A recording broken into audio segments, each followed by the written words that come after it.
Welcome to the Industrial Marketing Leaders Podcast, the place that brings together experts on what's now, what's new, and what's next in marketing for industrial manufacturers. Now here's the owner of True Focus Media and your host, Jeff Long. Welcome back to another episode. And before we get into the interview with Amy McCord of Stober Drives, I just want to highlight a few things. Now, we're going to be talking about self-service and how that relates to helping your ideal customers get the information they need on their schedule.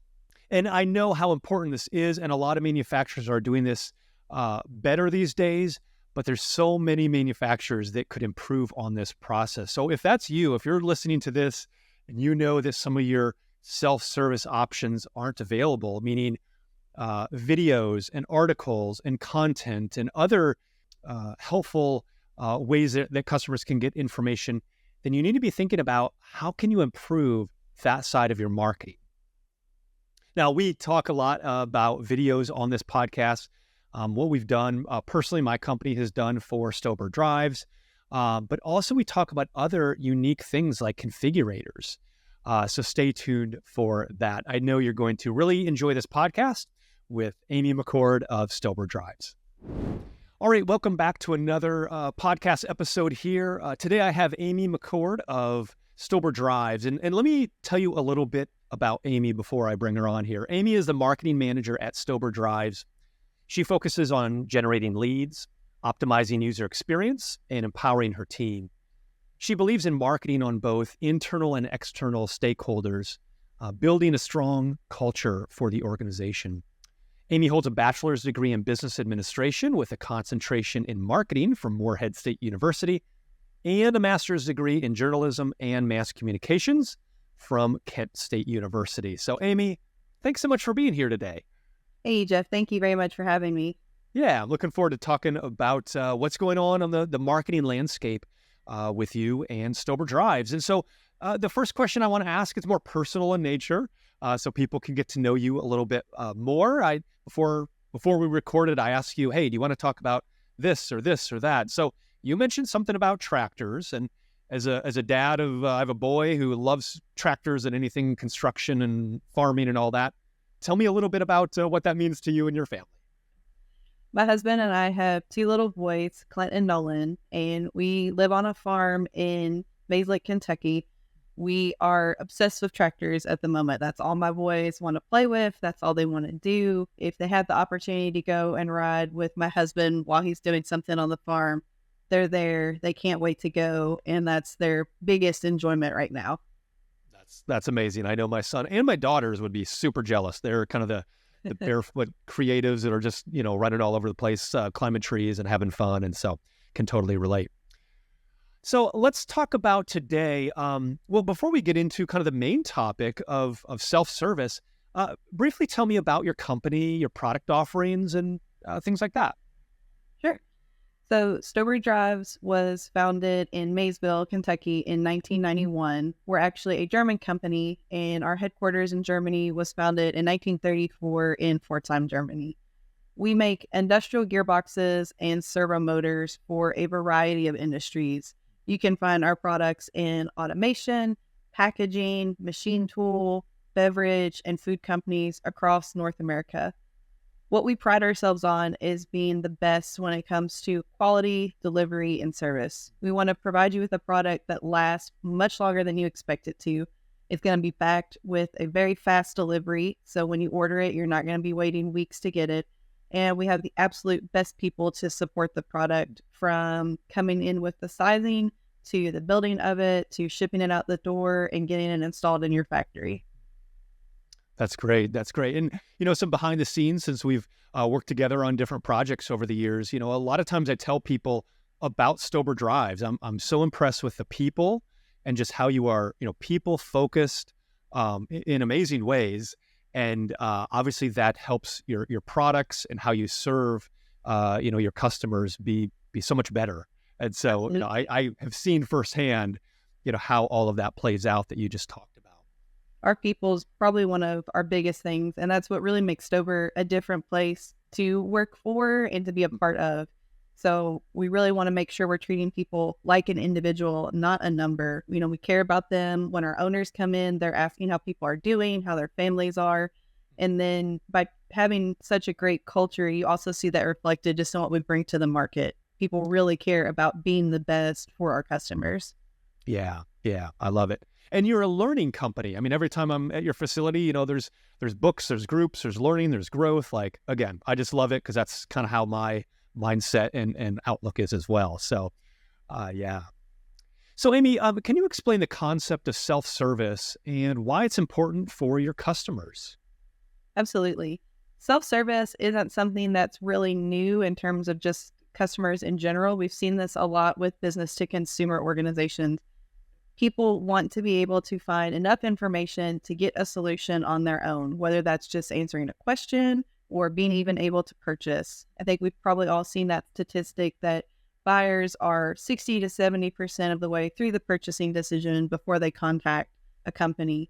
And that's really important for us as a business to recognize, because we have to be presenting information that customers can make a decision on their own. Because if they're not finding that information, they could just eliminate you as a potential option. Totally. Yeah. I mean, for better, for worse, people are used to the Amazons and other companies and I understand that's, a different type of business than what Stober Drives is, but yet it's trained everybody to do their research online, to, look at different pieces of content and be more informed before they reach out to somebody. So talk to me, like what types of content are you providing for your customers so that they can access it 24/7 and be more educated? We have a content strategist who does a great job every single week of writing a blog post for our blog, The Automationist. And those topics range from installation to education about industry challenges to new things that are happening at our organization. And that's something that a user can get anytime they want. They can go to our website, they can look for product benefits, product specs, they can read about our offerings. We recently added 3D models to our website that a user can click on. They can look at the hotspots and see important information about our products. Just trying to make it so they have as much access as they can. In addition to that, we have our online configurator that a user can go enter some parameters, see the viable Stober solutions, configure it. Once they've configured it, they can download drawings, they can request a quote, they can save it to their profile and come back to it later if they need to. And they can do that no matter what. We also have a lot of information around videos. So we have videos covering things from industry challenges to product releases to installation. We want to try and make it as simple as possible for a customer to not only pick Stober, but also install it once they've received their unit. It's great to have an instruction sheet. I think we've all personally benefited from being able to watch a video where you can see how to put it together, how to install it, how to make sure it's done correctly. Because when you're reading it on paper, it's just not real enough sometimes to clearly understand what you need to do. Yeah, totally. And are you finding a certain type of buyer? Is it the engineer? Is it, somebody, different department executives? What type of people are looking for your self-service content? Do you know, or do you think? It's really around the mechanical and electrical engineers. They're looking at what information is out there. Can they get their drawings to see if it fits in their machine? Can they put it in their machine design and make sure it works in the envelope of space that they have? So that's really who we're targeting with a lot of this material. Of course, we do have material for other audiences, but most of our tool users are falling in that engineering area. That's good. And that's so important to know, who your ideal customers are from a company perspective, and then who are the decision makers, the influencers to those decision makers, and who are your kind of buyers, and what do they need? Because obviously, an engineer needs different things than a CEO or, other type of executive. And so, I just like that you know who you're targeting for this content that you're creating. You mentioned videos, and obviously we have a good history of video content and working with you all, which has been fantastic. But talk to me about some of the video content you've created over the years. How have you been able to leverage it, and how does it kind of fit in your overall strategy? Our videos range on a variety of topics. Jeff, you've helped us produce a lot of talent development videos, which are really important to us because, as you mentioned earlier, we are a company about learning and we are a company about people. We have a apprenticeship program that allows people to work 30 hours a week. They go to school for 10 hours, but they're getting paid for 40. And that is an amazing program. It has yielded so many wonderful employees. And when you're out there recruiting, having a video to show people, here's what people who have been through this program have said, here's how it works, that really brings it to life more than just passing out paper. Of course, the papers are awesome. We have a great graphic designer who does a fantastic job with those, and the video just helps enhance it. We have videos around new products. We have a brand new product, our clean system, which is pretty revolutionary. And you came in and helped us with a video for that on just showing how it can handle a harsh wash down. We had the local fire department come and spray it down. And that really crafts a story that we're not always able to communicate first to a customer. They might see it on the website. They might see it on a LinkedIn post. You got to help draw them in.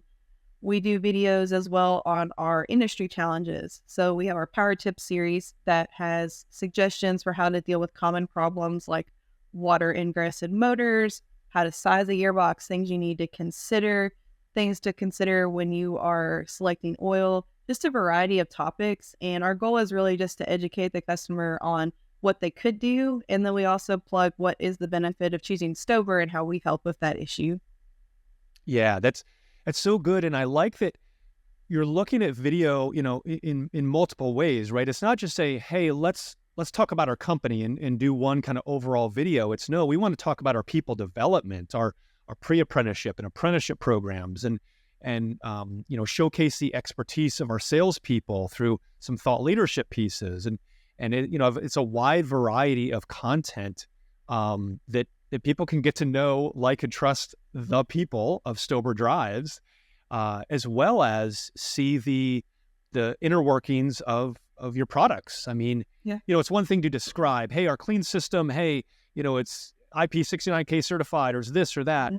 But like when they can see it in action, and like you mentioned, we had the fire department come out, blasting it with water, and that's pretty cool to like open it up and be like, it's there, it's not there. The water's not there, but they can see it versus just reading about it or something like that.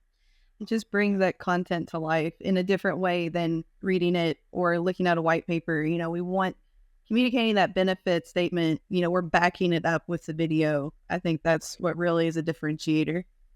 And you guys do a really good job of having what I would call like a holistic outlook on your content, right? It's lots of videos, but it's also the configurator. It's also, 3D pieces and these articles you're doing and lots of other types of content. You're not just like, hey, right, we're going to just do this one thing and go to our graves on it. You're doing a lot of things because, obviously your ideal customer wants different types of content to help them make that buying decision. When you want that content in different formats and you're going to utilize it in different places, the video is only the first piece. It gets a web page, it gets a blog post about it, it gets social media promotions. It's kind of a jumping off point for us to utilize it in a lot of ways. We're working now a little bit with some short form videos. So taking those videos and cutting them up to have smaller segments that we can utilize. It really just gives you a whole breadth of opportunity for your marketing and looking at how you can use it and make sure you're really getting everything you can out of it versus we have a video, put it on YouTube. Now we're on to the next project. Right. Exactly. So talk to me about, have you come up with, or have you found any challenges or obstacles that you've encountered when implementing some of these self-service options? And then how have you overcome any of those? Absolutely. Anytime you release a new tool, you find opportunities for improvement, things that maybe weren't as smooth as you would have liked or as seamless. When we first released the configurator, we had a lot of fields that were required as far as picking options. And for the customer, it was a little bit overwhelming. And we got that feedback. We had a team that went through the tool, looked at how we could simplify it. What are things that we could pre-select to make it easier for the user? And we implemented those changes. And after that, we really saw our user rate grow, and we've seen it continue to grow. So it's taking that feedback and looking for how to make it better. But that's one of the things I love about Stober is we are constantly evolving, constantly innovating, seeing how we can improve and get better. Yeah, so that's a really good point that you mentioned. Good things happen when you actually ask your customers, For sure. what they think about your everything, right? Products as well as from start to finish, including these self-service things like your configurators and everything like that. I think sometimes It's hard to look at it from everybody's perspective. We're going to look at it from an internal perspective, and this user may use this feature, this user might use this feature. So we have a feedback forum now. People can put comments in. We try to do some lunch and learns or just a webinar and really open it up to ideas. And a lot of our best ideas for how to improve have come from our customers on things they would like to see or an issue they've encountered that maybe we didn't know. Our product's pretty complicated, so we could test it for days and not make the same configuration that a customer did. So it's been really helpful for us to get that feedback from them and have that two-way communication. Yeah, I really like that aspect of, obviously Stober has, countless experts inside the company that are doing amazing things, but also having that expertise of your customers because they're the ones using it. They're the ones that also have, some expertise and feedback and listening to that. It takes wisdom to listen to people's input. And so, yeah, I think that's very smart.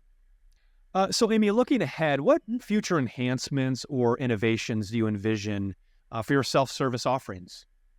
We recently added a strategic marketing analyst who's going through and identifying new things that we could do for our industries. What are some of the challenges they're seeing? What are applications that they're commonly using? And we're planning to do a lot more with our website to communicate the value for those and just highlight, here's some products that might work for you in these situations to just make their research portion of their buying journey a little bit simpler.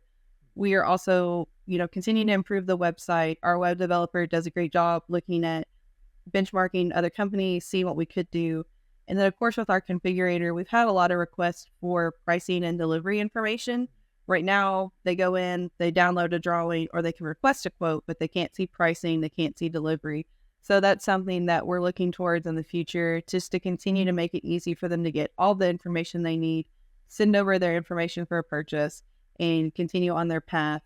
This will also help with our internal workload as well, just to streamline quote requests and things like that. That's good. Yeah, there's always going to be opportunities, challenges, and I like how you're identifying those and overcoming them and finding new opportunities for growth, for sure. So last question here. Well, last couple questions maybe, but you've been in marketing for a while. Have you seen different patterns or trends, in the last several years? Like what's kind of if we kind of zoom out into the maybe general, either manufacturing viewpoint or maybe from your customer's perspective, like how have you seen marketing change over the years? I think since I've started, of course, it's become more and more digital, just like every other business. And I think what I've seen more with the manufacturing space is they're really kind of catching up to that B2C type marketing. We're not necessarily all the way there yet, but you see more companies utilizing LinkedIn. You see more companies utilizing video. You see more companies coming out with tools just to try and help make it easier for the customer to get support. And I think that trend's going to continue, especially for B2B companies, that it can't just be, staying in a smaller lane of marketing and not necessarily venturing out into some of the newer realms. So I think that's going to continue, and we're going to continue to push that at Stober. We want to be digital. We want to make it easy for a customer to have access, but we back that up by being available when they need us. They can do live chat, they can call, they can email, they can fill out a form. We want to stay in touch with our customer, but recognize the fact that they want to get some information on their own before they reach out to us. I really like that. I like that combination of, highly digital, automated when possible, but also high touch, high availability, and keeping that personal connection that we all want. I think, it's easy to think, oh, everything should go digital, but I don't think people really truly want that, or maybe it's not best for them, I should say. We need connections, we need people, we need interactions. So I like that you're thinking that way. I think we have to have enough information that they're confident we can help with their problem. And then when they do contact us, we're going to deliver that solution that they need. There are some things that are a simple application. They can go in, do it themselves. But if they really need that consultative support, that sizing expertise, we're bringing that to the table every single time that they're contacting Stober. That's good. That's good. Well, the last question I have, Amy, here, I call tool time. So give us your favorite or one of your favorite tools you use to improve your marketing these days. For sure. Of course, our configurator has been a great lead generator, but probably one of the tools that we're really growing with is demand-based. Demand-based allows us to do programmatic advertising, so advertising around specific keywords or people that visited certain web pages, but also it gives us a lot of sales intelligence, so we can kind of see when an account is exhibiting signs that they're interested in purchasing and allowing us to act on that information. So we're still learning with that tool, but it has a lot of possibilities, and our strategic marketing analyst is really utilizing that to equip the sales team to help them bring in more opportunities. Interesting. I love it. Yeah, there's so many really cool tools available for the marketing department specifically, and that's why I asked the question, because there's always something new or unique or something. But at the same time, I don't want companies to think that something different is always better, right? Sometimes they just need to learn what they have and use that with excellence before looking at other solutions. There's as many tools as you can think of. You used to look at there was a chart I'd seen for Salesforce that had all the different things that could work with it. And it was infinite, the number of different apps you could install to help with things. And really, to your point, sometimes the new shiny objects do the exact same thing as something you're currently using. And we've been trying to have a discipline to say, okay, what do we require this to do? What are nice to have things? And then deciding we're meeting our requirements, let's stick with what we have, or we're not meeting our requirements that we say are essential, we need to look at something different. That's so good. Well, Amy, thanks so much for being on here today. Where can people learn more about you or Stober Drives? I'm on LinkedIn. And then, of course, if they want to learn more about Stober Drives, they can visit www.stober.com. And thank you very much for having me today, Jeff. I've loved working with you for almost the last decade, and I look forward to working with you in the future as well. Awesome. Thanks so much, Amy. All right. Well, there you go. That was the interview with Amy McCord of Stober Drives. I hope you really enjoyed that. Like I talked about in the show, I've gotten to know Amy, for almost 10 years, I think. Have done a lot of projects together. I've gotten to know her and her team there at Stober Drives. They are doing some amazing things for sure. They know what they're doing. They're constantly improving and going from there. So, I hope you enjoyed that and took away just the importance of having customer-centric content on your website, in your marketing, that people can have 24/7. So make sure to check back into the next episode where we'll talk about other marketing trends, what's working, what's now, what's new, and what's next. So come back to the show, and I'll talk to you later.